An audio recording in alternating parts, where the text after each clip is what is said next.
Oh man, Judaism is awesome. Aren't you Christian, Protestant, or something? That doesn't matter. Appreciating a religion and its history has nothing to do with personal belief. Uh-huh. Yeah, sure.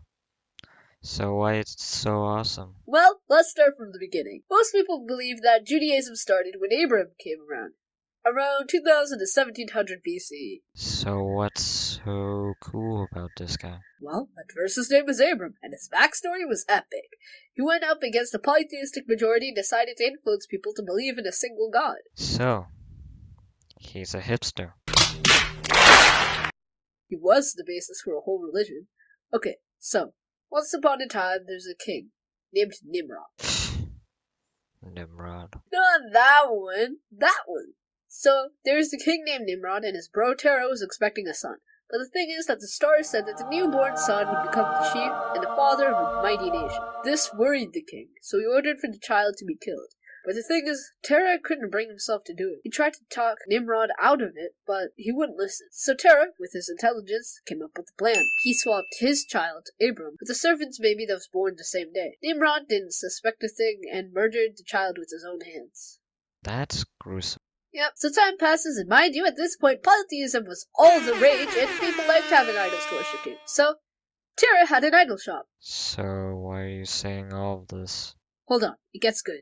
So one day, Abram watches the sun rise and the sun set, and is convinced there must be a god for something so divine to occur. And? He starts to hate the idols in his father's shop. Oh no. So one day, while his father was away, he smashed all the idols save for the largest one. And when his father came back, he was furious. No duh. He just lost a bunch of money. So Abram came up with the excuse that the idols fought each other over an offering. Then Terah, Abram's father, called him out on the lie, saying that idols couldn't have fought. But he became angry knowing that Abram got him to admit that the idols were made of stone and wood. So Abram was as smart as his dad. But it wasn't enough for Terah to appreciate him. He was so angry he went to King Nimrod to punish Abram for his disrespect to the gods. So King Nimrod happily had him thrown into a fire. Well, he went to the trouble of saving his son, then just tosses him into the fire. Literally. But Abram wasn't scared. Why? When he was 3 years old, he watched the stars and thought he found the gods. Then the sun came up and he understood there could only be one god. Then after the moon came trading places with the sun, he believed only then that he found God. And that's when the angel Gabriel told him that there was one true God. Wait, why do you keep censoring name? Huh? The subtitles. Oh, because in the Jewish faith, it's a measure to protect his name from being defaced or erased. Okay. So the story was a euphemism for Abraham discarding polytheism for monotheism. And it was when he realized he could trust in God, so he wasn't afraid of the fire. He even exclaimed to everyone present that Nimrod had no power against the will of God. The fire could never harm him if God did not wish it to, for he who gave fire the strength to burn could take it away. His brave speech had spread all over the country, and everyone, rich and poor, young and old, wanted to know if he was right or a crazy dreamer.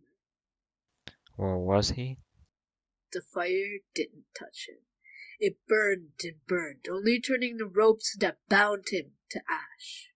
Not even the hair on his head was touched by the flame as he walked towards Nimrod, escaping death under God's will. Thus, King Nimrod conceded and agreed that Abram was telling the truth, and showered him in gifts and sent him home. The people of the court were astounded by this ordeal and went with Abram to learn more of God.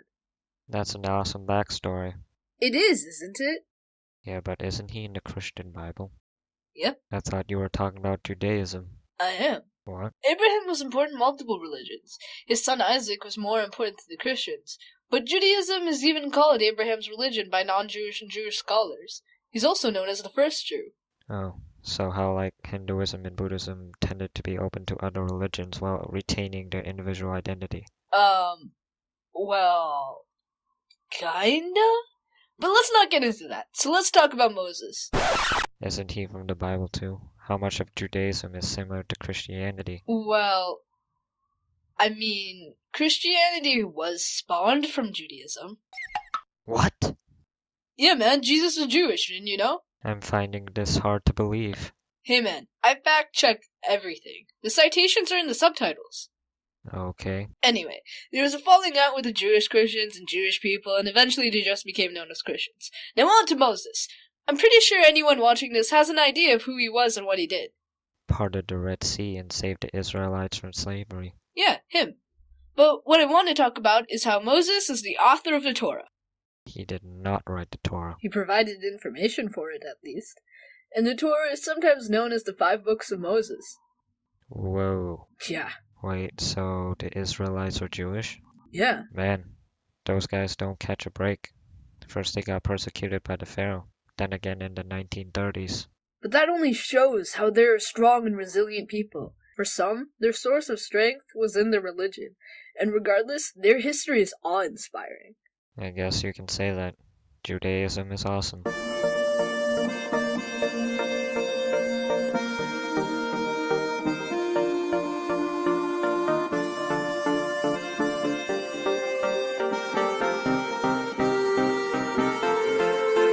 Through the